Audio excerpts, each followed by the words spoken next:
Welcome back to the Coins and Connections podcast, where we explore all things books, business, and bullshit. My favorite bees.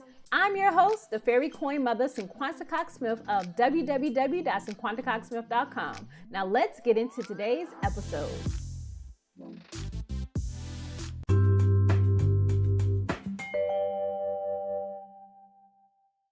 Welcome back to the Coins and Connections podcast, episode 210. Today, I'm going to just go and talk about how I am failing this week, how I normally fail, but people only get to see what happens after sometimes people pick up the pieces and they present to you what they have completed. I've always known that people do understand that things take time, but after they learn from you or they've seen what you do, I think they expect it to not take a long time. I think sometimes people expect things to not fail. Okay, so that's what we're going to talk about today. Again, my name is Cinquanta Cox-Smith of www.cinquantacoxsmith.com. Smile for me, and let's go ahead and see what kind of ish I could get into with you guys today. So my fail this past week has basically more to do with me now waking up at my regular 6 a.m. morning routine time. I had a sick child who was very sick. Extremely sick, can't get out the bed sick, who also had a birthday.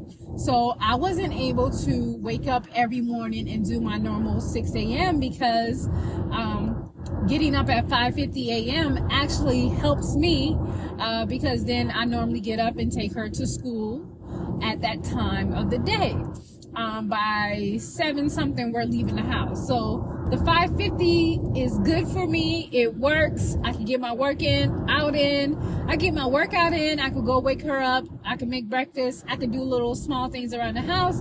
And then we're out of house before 8 a.m. I can get back, before 9, take my shower, start my day. So that has been my routine. But when I get a chance to sleep in, best believe I'm going to sleep in, because my body, quite frankly, wakes up unannounced without an alarm clock every single morning. So when I get a chance not to set that alarm clock for so early, I'm going to take it, and I'm going to either do a midday workout or a evening workout. So the workouts are consistent. The time of my workouts are the only thing that isn't consistent these past 2 weeks. Possibly starting tomorrow, I am going to get back on the schedule. We're basically at the end of February. I've done a lot of things that I said I wanted to do, and if I've not completed it by Wednesday, I'm just going to add it to February. No pressure. But that is a way of helping me stay consistent. I had gotten into a habit of about the past 2 years of being silent. I didn't have anybody to hold me accountable. I didn't have to worry about saying things out loud, or I didn't have to worry about if I said it out loud and said I was going to do it and nobody remembered, because there was no one there watching or paying attention, because I had subsequently, is that how you say it? Fell off. And not just like I fell off, I ain't doing shit. It's like I fell off of being very open, active, and on social media like I have been for the past 2 months. So again, there was no accountability. There was nobody sitting in the reins like, girl, I know you said that you were going to release this on such and such a day. Where is it? Like, there was no accountability. But now I am enlisting the nosiness of my peers to keep me accountable for the things that I said that I was going to do. And I'm holding myself at a higher standard so I can complete the things that I said I wanted to do. There's so many things on that list, but we're going to tackle them month by month. And I do really well when I take months by theme. So basically, January was all about lavender. Every month gonna be about lavender and leopard and zodiac. But I'm going to follow the theme of the holidays as well. Because January is my birthday month, it's a new year. I think I gave it all the lavender love type of flow. Next month, I'll be focusing on like reds, pinks, things like that, but also in the same rim of what I like, lavender items, if that may be, or I'll just do like the red, pinks, and things like that. My biggest fail this week was messing up 2 shirts with DTF transfers. I had not pressed a shirt in 2 years. Since, let's see, maybe this past summer, since I boxed up my heat press machine. So I would say over 7 months, my heat press machine has been in a box. I just took it out the box. I ordered some DTF transfers from Jiffy Shirts because their cost was less than like $5, and it got to me the next day. I love the feel and the weight, the longevity of Comfort Color shirts. So that's what I had ordered to press on. I had never bought DTF transfers, I believe, maybe one time before, but ultimately I have used a lot of screen print transfers and vinyl. So this had been the first time, I'm going to assume, that I've done this, other than when I've gotten like samples. And you know, normally when you get a whole bunch of different type of transfer samples from a business, they have directions for each one. Now mind you, I thought I read the directions. I thought I read the directions. I thought I knew how to do this transfer, right? Absolutely not. I was looking on the wrong website to get the transfer specs to depress the shirt. I didn't even have it on the right heat settings. Initially, I didn't realize it was a cold peel, so I was trying to peel it hot. And basically, yeah, I really messed it up. There was like this writing on the side of it that was for probably like purchasing process. It had my name and like the number 33. Obviously, I don't know what I was thinking, but I forgot to cut it off. So half of that print is on the shirt. I created a video and I did that.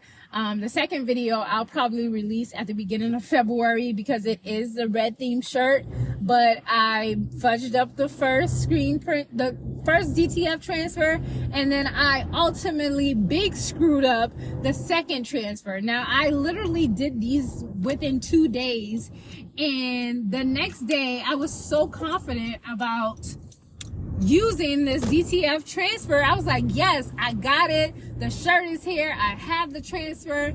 This one is going to come out really nice. Only for me to really screw up this design again. I not only I had it at the right setting. I literally pressed the transfer backwards like it was vinyl, and then it stuck to the parchment paper, so therefore completely ruining the design and not even getting it on the shirt. So with this shirt, I did it backwards. Since I was already on the back of the shirt that I was going to put the design on, I just took the words Capricorn and put it on the back of this shirt. Went back to jiffy.com to order a new transfer, and by Friday when this comes out, you all will probably see that video. I'll leave the link to it, but I had to reorder the transfer, and now I'm gonna press the Jesus is a Capricorn on the front. Like it was so funny to me because I literally forgot that I was recording, and you get to see my full reaction of me realizing how I royally screwed up. And these are the things that I've always thought I brought to the table, but I feel like I started to mask the issues and the troubles and the mess ups and the failures that I had while building my business. And a lot of times people only start to share their failures when it's a big screw up. Shipping. and they want to show receipts. Like if you have a large amount of items and you go viral, and all of a sudden you start to share, oh, you know, guys, I went viral, I wasn't ready, this is behind the scenes of what I'm dealing with, trying to fix it. But you've always tailored yourself or held yourself at a standard where it looked like your business was perfect. Meanwhile, we only got like 5 orders. So of course, if you go viral, you weren't ready to receive 7,000 orders. So because we're not upfront about what's going on in our business, because everybody wants to be perfect on social media, I want to get back to the shit that is real. And I want you guys to all watch me rebuild my unaesthetically pleasing, imperfect, lavender leopard zodiac money, coins, and connection shops, while basically battling anxiety and depression. And that is the representative of me, the real me that I am going to show up as. I talked a lot in the past about my therapy sessions. I talked a lot in the past about things that didn't work for me, and I just hung it up and moved on to the next thing. We literally say things every month that we're going to do, and how many of us can be accountable and say, you know what? I made a whole list of stuff. I promised you guys that I was going to do XYZ, and I fell flat. So here's what I didn't do this month that I really wanted to complete. And it's really called being an adult and taking accountability for your actions. And we can't take accountability for the things that come out of our mouth, for small things. How the heck can we be accountable in a larger scope of life and relationships? You can't be accountable for the relationship that you're in, or your friendship, or with your children, on how that parental relationship is. What are you being accountable for?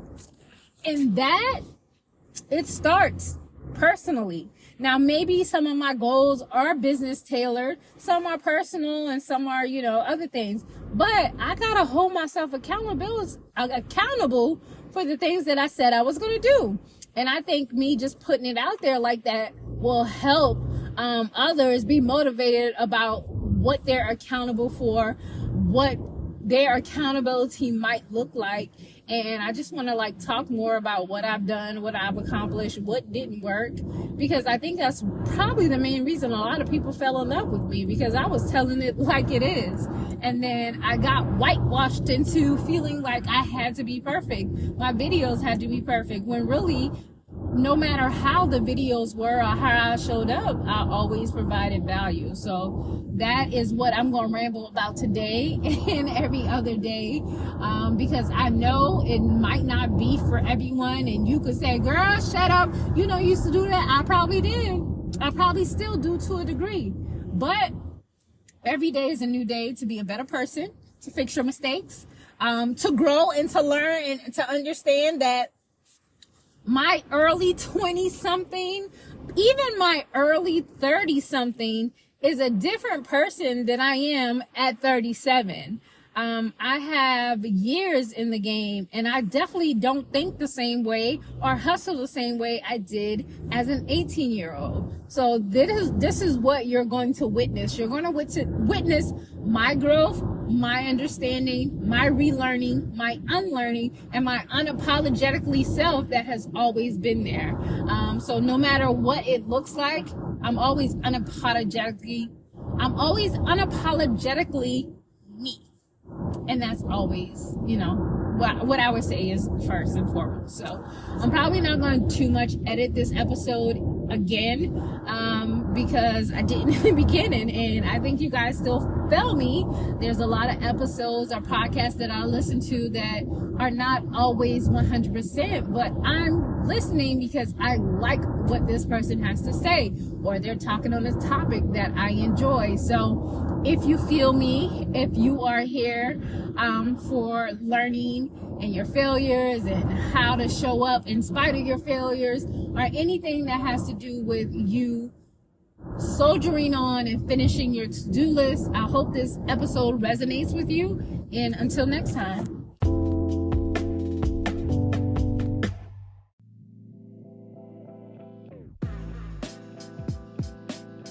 Thank you so much for listening and subscribing to the Coins and Connections podcast. Don't forget to leave a review and join the conversation over on Facebook and Instagram using the hashtag Coins and Connections. Follow me on Instagram and Facebook at Cinquanta Cox-Smith and at Coins and Connections. You can shop all merch at www.coinsandconnections.com. I love you more than I love this podcast. Peace.